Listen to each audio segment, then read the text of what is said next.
Il y a Gilles, Manu. Un peu stressé, Raphaël Dinelli, pour ce moment historique. 6 ans que l'ancien skipper travaille sur son projet Eraol. Oui, le poste du premier panneau. C'est surtout bien voir la procédure parce qu'après, les autres, ça va être plus facile, quoi. Il reste encore à installer 35 mètres carrés de panneaux photovoltaïques sur les 2 ailes du futur aéronef hybride. Le compte à rebours est lancé.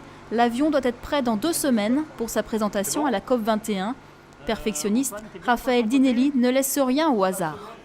Il faut que vraiment ça respecte le profil, et il ne faut pas qu'il y ait de bossage, et il faut que ça soit le plus lisse possible. Lorsque l'énergie solaire ne sera plus suffisante pour alimenter l'avion en vol en électricité, un moteur fonctionnant avec un algocarburant sera mis en route pour en générer à nouveau. Eraol doit prendre son envol mi-décembre à Pontoise pour ses premiers essais de roulage sur piste et à faible altitude. La deuxième étape après les premiers vols, c'est de calculer, voir si nos calculs d'emport d'énergie sont suffisants par rapport à New York-Le Bourget. Ça sera la deuxième étape, ce sera plutôt au retour de nos essais. La première chose, il faut faire voler l'engin et ensuite il faut regarder s'il peut faire la distance.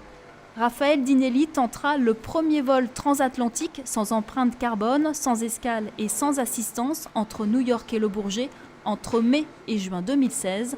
Un voyage dans les airs d'une 60aine d'heures.